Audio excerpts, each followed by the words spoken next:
Mind Dynamics, life hacks for busy people who want to change their mindset, learn faster and achieve more. I am your brain coach Sakshi. Today we'll be discussing as to how to make an effective resume that can bring a change in your job. So without wasting time, let's start. Why do we use a document to present in the front of a company? Well, this document serves as a mode of communication towards your candidature. It helps the HR to understand what you are as a professional person. The basic importance is what you include in your resume and what you exclude in your resume, so that whenever you are writing or mentioning something, each point becomes a valuable point and it adds weightage to your selection. The final selection depends upon your resume finalization plus your several rounds of interviews, maybe one or two. That depends from company to company, but the selection procedure starts with the scanning of resume. Therefore, it becomes really important as to how we are presenting our resume to the company or to the HR. Let's start with it. The first basic thing always is to include more of your professional information rather than your personal information. The information such as date of birth and your family details or some ID details can be excluded from your resume. The basic thing that is required for any resume is your contact information, your educational qualifications, your experience into work or experience in colleges or some projects if you are a fresher, and also it includes some of the skill set that you have. To mention skill set as a keyword has become a trend now to write your resume. There have been many formats available on the internet. Some of the documents and some of the links I have shared in the description. You can go through that and you can always comment if you feel that few things are not clear. So basically, if we see, we have three different parts to a resume. Number one, your personal information. Number two is your professional qualifications. And number three is your work experience and skill set. So these three important things should be lined in such a manner that when a person goes from top to bottom, the person can actually scan your personality through your resume. It is very important that you present all your skill sets. Let's start by taking an example. I'll be showing you some of the sample resumes and we will discuss through that how and what to maintain. Okay, so to start with, here we have a sample resume in front of us, and here it is a one-page resume which has all the basic information that is required to make it a proper resume. Let's discuss all the details, and first we would come up to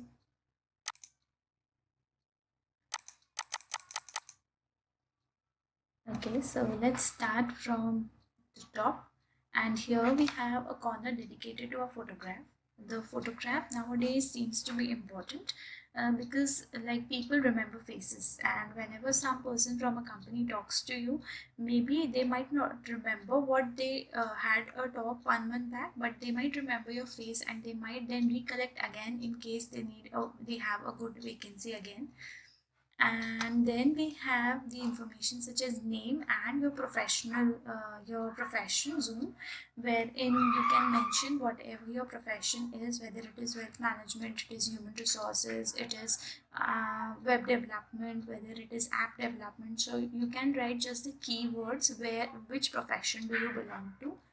And then on the left hand side we have the major details which are not required in much more detailed form. So this is a resume which is of an experienced person, So here we have first the contact details that are mentioned only in 3 lines, or maybe maximum 4 lines you can mention here. In contact details, you can have your phone number, your email ID, and your address in short. There is no need to mention the address in full. The address can be in short. Okay. And next we have the education. Now for those who have higher work experiences and higher education, you can only put the highest 2 or 3 education. No need to put 10th and 12th grade marks, or 10th and 12th grade information. Whereas for those who are freshers, you need to put all your educational qualifications in, starting from 10th. You can always mention this in the reverse chronological order so that the highest qualification remains on the top. Next, we have the skills in this left hand side column, and the skills basically are the keywords that are very important for a certain work profile. So it becomes very important as to what you are mentioning here. Like here we have mentioned liquidity management, client acquisition, cross sell and asset products. So these are like some of the skills that the person is skilled into. Now these key pointers become very important and might become the first point for your resume selection. Next, for those who have work experience, we have mentioned the career progression path or the career timeline here, and you can always again mention all these in the reverse chronological order so that your last company is listed on top. The last company, as you can see here, is Yes Bank Limited, and the designation is mentioned below with the year as to when the person was working, from which year to which year. Same way, the next company is listed and we have the designation and the date, or you can put the month and the year.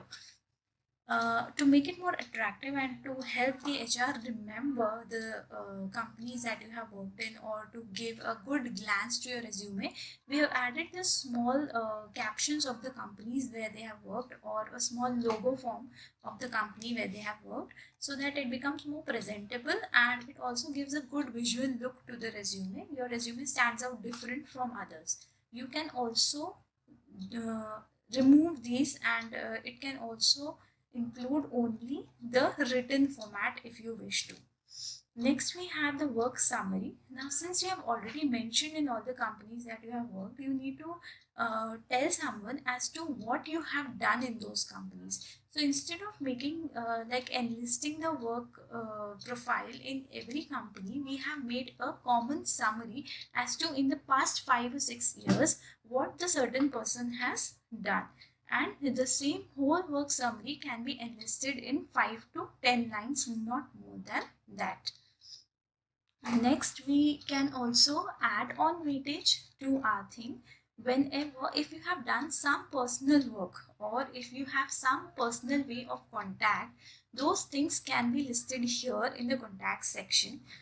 Here, if possible, you can list your LinkedIn ID, or if you are a digital photographer or someone into media industry, and if you have a good Instagram profile which sounds like little professional, or if you have a good FB page which has many followers and you are doing something good in your particular field, you can always mention here on the contact section. Or else you can also mention below your professional profile as to where you have shown your work with respect to your profession. If you have made a FB page which has got many followers, or if you have a YouTube channel that shows how much experience you have, or that shows how you share the information with everyone on the work patterns, you can always mention it down here.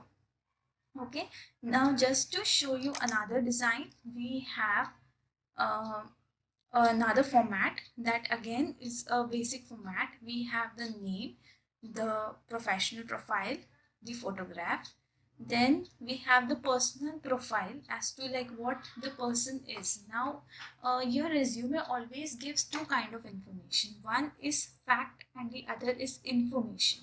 Facts are always your work experience and your educational qualification, that cannot change. but your personal details or personal information, that is your skills or maybe like what you like, your weaknesses or your strengths, can also always be shown in the personal profile section. So if you want, you can do it this way, or in the skills section you can list and you can rate them down from 5 to 1 as to which skill is the strongest skills. Then we have the contact details here. Now if you see, the person has supported the address, the mail, the phone, and the LinkedIn profile with small icons. You can do this also to make your resume some more attractive. Education, again, like only bachelor degree is mentioned and the lower degrees are not mentioned.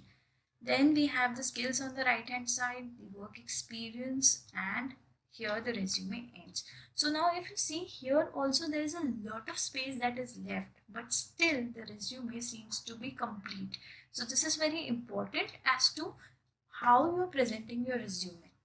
Third thing is the use of colors. The use of colors should be only professional colors, and you should not use any color which is very bright or very gaudy to the eyes. Your colors should be subtle. Let it be shades of gray, shades of blue, shade of pink, but light pinkish, light purple. So these are few shades that you can put into your resume and make it more attractive. Don't leave it black and white because that doesn't give a very good impact. You can use shades of blues or maybe grays that can give a good impact as to how your resume is looking. Well, after seeing or going through some resumes, I think you must have understood as to how to write a resume. For further more templates that are now in trend, you can always look at the description, and also you can look on our Facebook page. All the templates will be posted day by day there for the whole week, so that you get new templates every week and we stay connected. Coming up next is a video on InfoBytes that will include information on EPF and PPF. Do remember to subscribe to our channel and hit the like button if you really like the video. Hit the bell icon for further notifications.